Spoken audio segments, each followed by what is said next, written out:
Welcome to another edition of What Barrie's Talking About from Barrie 360. I'm Dan Blakely. On this week's program, we go behind the scenes with the villain from the Real Housewives of Toronto and hear about her novel Most Hated, which is loosely based on the Real Housewives franchise. The pandemic behind us, our recovery from it ongoing on so many levels. The Barrie Rotary Club is working to build a COVID memorial at Sunnidale Park. We'll hear why. But first, they can't be everywhere, so Barrie Police recently launched an online option for the public to report such things as speeding, ignoring a stop sign, aggressive driving, and more. Won't result in charges against the driver, but will result in a warning letter being sent to the driver. Barrie 360's Ian McLennan gets the details from Barrie Traffic Constable Paul Matt. Now, there is a new traffic initiative launched by Barrie Police. What is it and why was it launched? So the Barrie Police have a traffic complaint letter program that we've introduced to help with some of the complaints that we do receive from the public, from the citizens.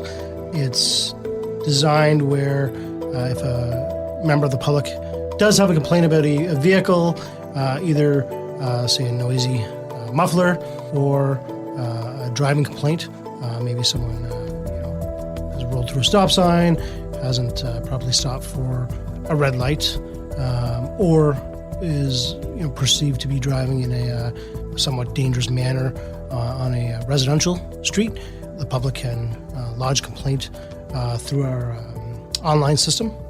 And if they have a license plate that they can provide to us, a member of the traffic unit, of the traffic safety unit, can send a traffic complaint letter, just giving them, a bit of a reminder about road safety. And that you're being watched. Right, exactly. Road safety, you're being watched. We're all in this together, right? If we're not everywhere, the police can't be everywhere. We need the public's help. And if the public is able to help us, we could help them as well. Now, the person that would get that letter, there's no traffic ticket, fine, or demerit points, but it's a heads up that your alleged infraction was noted? Right. So, it's not a ticket. There's no fine associated to it. It's not going to, it's not shared with, I know there was some concern with insurance. This is a letter from us to the owner saying that, hey, your vehicle, it's alleged your vehicle was involved in this infraction. And if you were the operator of the vehicle, hey, be mindful that, here's what could occur. Here's the penalty, fines or demerit points that could be associated to it. And if you weren't the one that was operating the vehicle, well, maybe remind those that are operating your vehicle that people are watching and we all want everyone to be safe on our roads. So hopefully maybe that will tweak some driving habits possibly? That's the hope, yes. Yeah. Has it been used anywhere else, do you know? It has quite extensively throughout the province. Different services, the Ontario Provincial Police use a similar program. So does Kingston Police and Ottawa Police. Now, traffic safety is, I guess, top of mind, when the public is asked about concerns here in the city of Barrie, that traffic safety ranks right up there in terms of what the public is worried or concerned about, correct? Absolutely, yeah. And in terms of what, is it residential streets or is there just across the board? We found it across the board. Yeah. It differs. Residential streets is going to be more, speeding or the stop signs. Say Mapleview or Bayfield, it's going to be more geared towards the red lights and noise. Right. And this component, though, if you get the license plate or even if you don't, you have to go online to register. Is that correct? We'd prefer that the public folks go by means of our online reporting system. It's very simple to use. It asks a lot of questions. It'll gather all the information that we require to follow up with an investigation. It'll be less time consuming for the person calling in the complaint. They can do it from the comfort of their own home. It takes a few minutes online. They can call in if they want, but we'd rather them use this online portal. Right, but to be clear too, when it comes to where the driving is very extreme or dangerous or suspect impaired driver, always contact immediate. Is that what that? Oh, absolutely. Yeah. So this program's designed for something occurred, say yesterday. It's something that's has bothered you. You want to call in and make that complaint. Go online. If it's something happening at the moment, impaired driving, dangerous driving, there's someone that's went through a few red lights or hit a vehicle, call 911. and it'll be dealt with that way. Person gets a letter from the police, but what if they begin to accumulate? There's more than one or two or three, and it becomes a bad habit. Right. Yeah. So if a registered owner receives 2 or more complaints within a given year, an officer will reach out and will contact the registered owner to see if there's an alternative to remedy that traffic situation, whether it's a little more education or charges could be pending as far as a further investigation into what's happening. If you see any of the infractions Constable Matt has described, you can file your complaint at barriepolice.ca/traffic.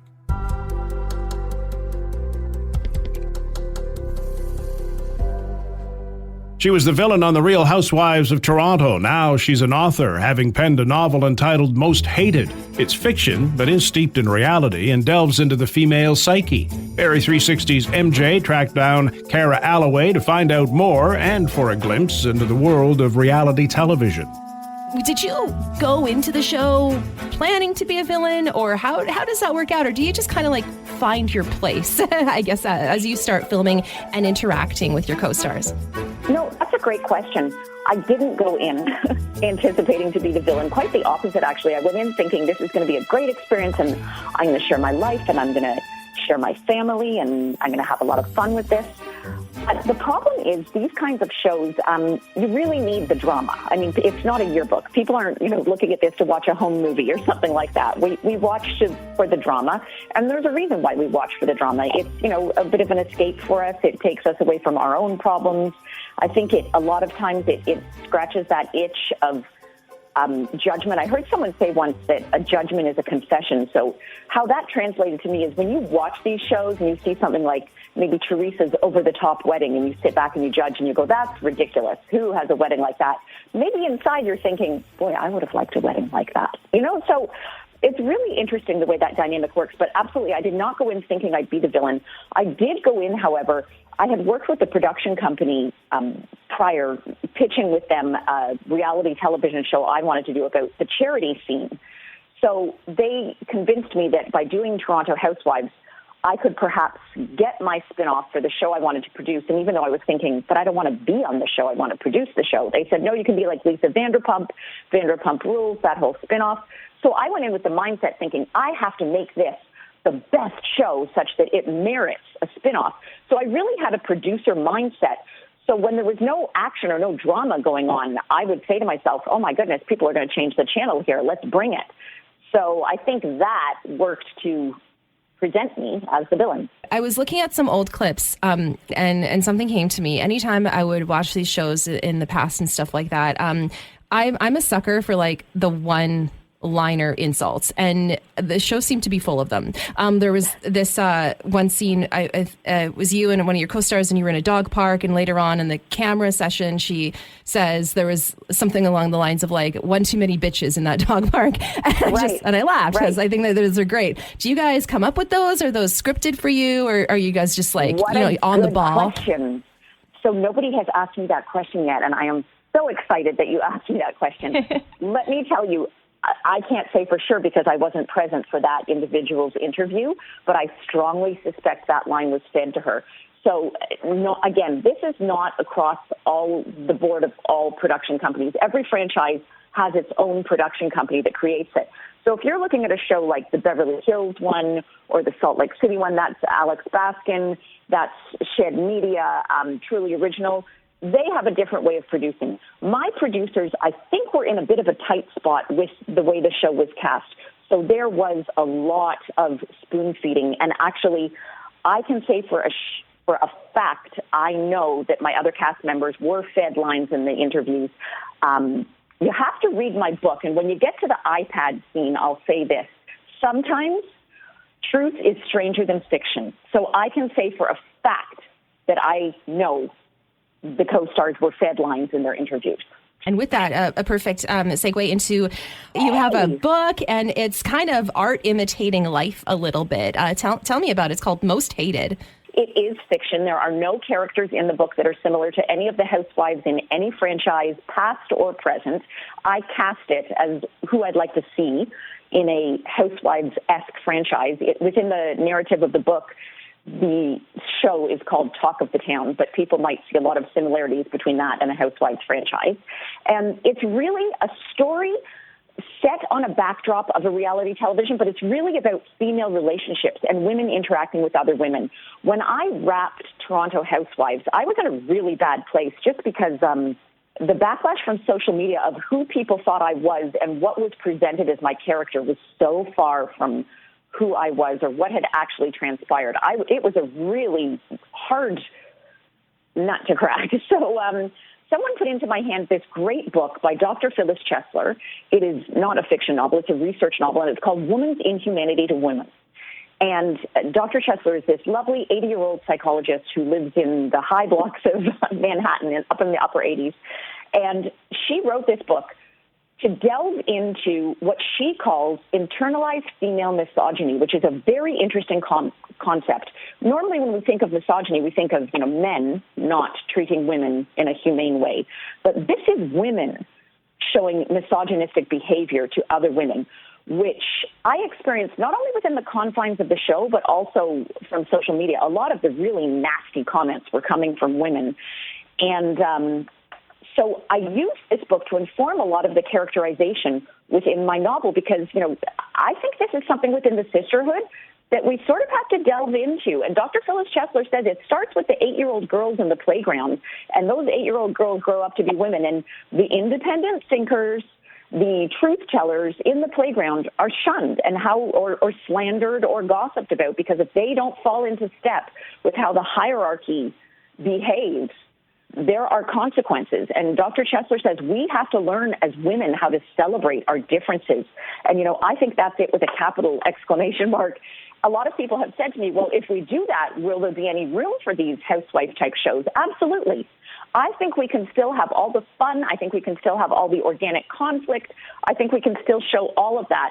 But there's a level here that, this internalized female misogyny that doesn't need to exist. And I don't think viewers enjoy that. A couple of years ago on the Atlanta franchise, it went there. On the Beverly Hills franchise, it has gone there a couple times. Viewers don't enjoy that. They like it to be a little bit, they don't like to get down in the weeds and have it really dark.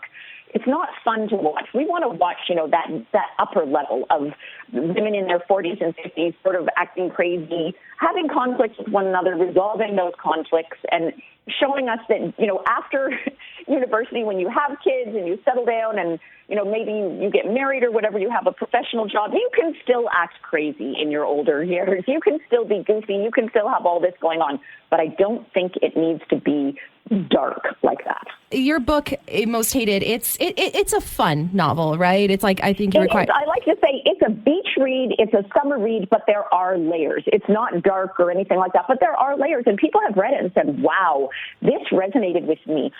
Some of the reviews, it's so interesting. Girls say, I had a best friend and we broke up and it hurt and it was such a sting and I read your book and it really resonated with me. Or I was mistreated by this woman and, it really hurt me and I read your book and I got it and I could relate to it. So I love that sort of feedback. Margaret Atwood was interviewed one time, and the interview was getting really deep with her, and she said, can I just stop you here for a second? You tell me what you thought of my book, because writers write to evoke. And I loved her saying that, because I said, absolutely, there is nothing better than getting feedback after someone has read the novel and saying, oh, I love this part. Oh, I didn't like this part. Oh, this character was great. Oh, I hated this character. That is the best. Sarah Alloway's novel, Most Hated, available now at Indigo and other bookstores. What Barrie's Talking About is a weekly podcast featuring the best Barrie and Simcoe County have to offer and more. We've covered a lot of ground since we began last summer, delved into the frustrations of those trying to get women's hockey on the map locally, discovered a Facebook group dedicated to helping millennials find a mate, and heard why vendors at the weekly Barrie Farmers Market at City Hall are reluctant to move to the downtown bus terminal. You can get caught up and make it easy to keep up in the future by subscribing to What Barrie's Talking About through any podcast distributor. Still to come on What Barrie's Talking About, details of a COVID memorial in Sunnidale Park. Now this. Our community rocks. It's a well-known fact, blood transfusion saves lives. It's also a well-known fact that the world relies on voluntary unpaid donations to fill the need for blood. The need for blood never ends. Canadian Blood Services in Barrie is calling on you to help save a life. Please consider donating today. Appointments are mandatory and must be booked in advance. Book today at blood.ca through the Give Blood app or by calling 1-888-2-DONATE. Our community rocks on Barrie's Rock Station. Rock 95. This is What Barrie's Talking About from Barrie 360. I'm Dan Blakely.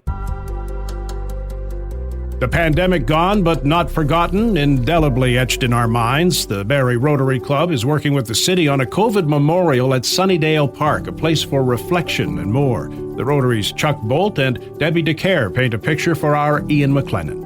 Well, Chuck, we have, 3 years was the beginning of this COVID-19 pandemic, dark days for the world, but especially here in Barrie. What is the Rotary Club of Barrie doing at Sunnidale Park to acknowledge, what the community went through, what the city went through? So we're building and repurposing an existing space and building a reflective and memorial garden in the old playground site at Sunnidale Park. And it's called the COVID-19 Heroes and Memorial Garden. Why that name? It's a name that we felt reflected the efforts and the losses that we as a community experienced due to COVID. And it's something that we collaborated on with the city to come up with that name. So does it acknowledge those that passed away, but also frontline people, whether it was nurses or doctors or social workers, what have you? That's correct. Where did the idea come from? When you bang heads and... Well, it's interesting that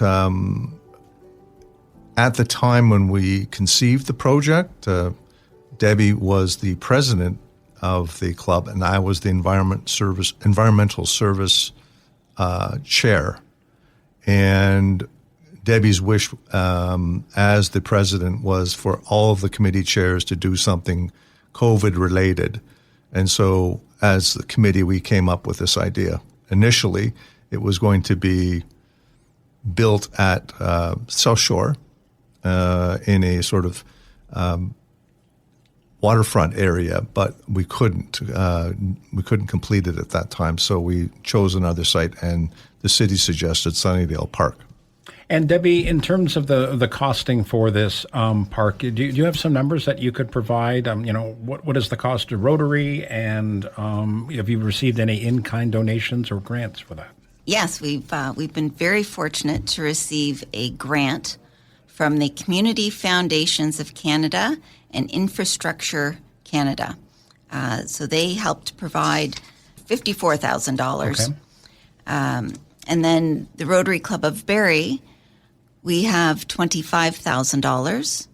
And then to kind of finish it off, we have some private donations that we've been collecting. Now, Sunnydale Park itself is in a lot of passive space, a lot of locations where people can just reflect and, think their thoughts and what have you. Is this what this memorial will be like as well in terms of the design? Absolutely, and a little bit more. It's quite a large space, so it allows for some pathways. It allows for these little spots that create cubbies. A bit off to the side, a little more private than just kind of sitting on a bench in the open. It's been designed where Jim Hostick of the Landmark Environmental Group, he's done an amazing job creating and designing so that the trees, when they blow, will have a certain sound. So it helps create an more than just a, feel and a look. You're going to have some sound. You're going to have some certain smells. And he's done it like a step up from just, here's a garden. Here's truly a place of beauty. We're going to have like stone, waterfall, spots. So you have some more sound that comes to it. We have a little spot where there's some flatter rocks And, so small groups could have a little meeting area and a little teaching spot to enjoy and make more use of it. And lots of benches so that you can sit in and amongst the garden. And Chuck, when does the work begin on this project and the timelines, an estimate anyway? Most of the work will be done by the end of this fall, although we probably will have some finishing touches to put on next spring, depending on the plantings and the optimal time to put the various native species, grasses, and trees, shrubs, and things plant at the appropriate time. And does this project, it's going to be very personal to, I guess, people in very different ways, I guess, depending on how they were affected, if at all, by COVID. I think most of us have been some way. Yes, it's we've received quite a bit of feedback from various parties and individuals relative to what this means to them and what they would like to see, in fact, in the garden, which was part of the application process with the federal government, was to take that into account while we were designing our project.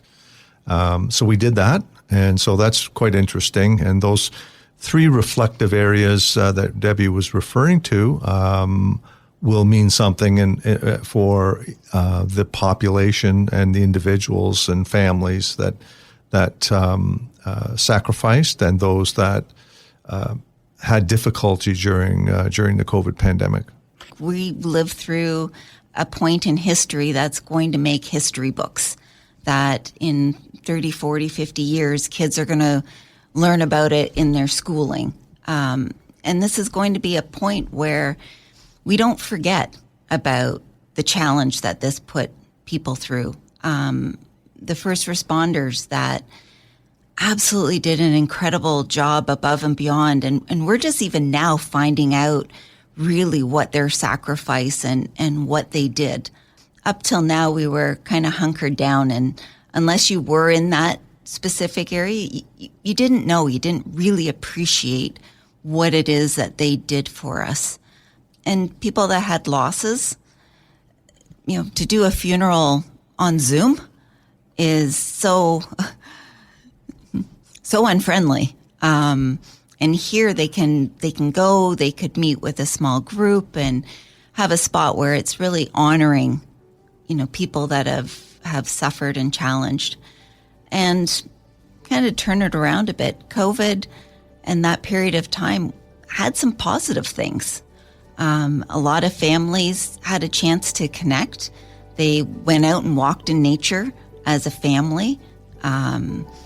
Priorities got changed. Our phones and electronics got put down a little bit more.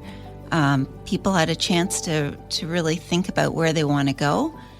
So this brings in all of that. It brings in kind of the challenges, the hardships, but then also the positive and the beauty that you can find in that. Chuck Bolt and Debbie DeCare are the president and past president of the Barrie Rotary Club. And that's our program for this week. Thanks to Ian, MJ, and Will for their input, to Matt Ladder for his technical expertise, and to you for listening. If you like what you've heard, please subscribe to What Barrie's Talking About, rate it, review it. You can also keep up with What Barrie's Talking About on Facebook and Twitter at Barrie360, on our website, Barrie360.com, and on our daily Kickstart podcast, available from any streaming service and on our website. I'm Dan Blakely. Hope you'll join us again next week.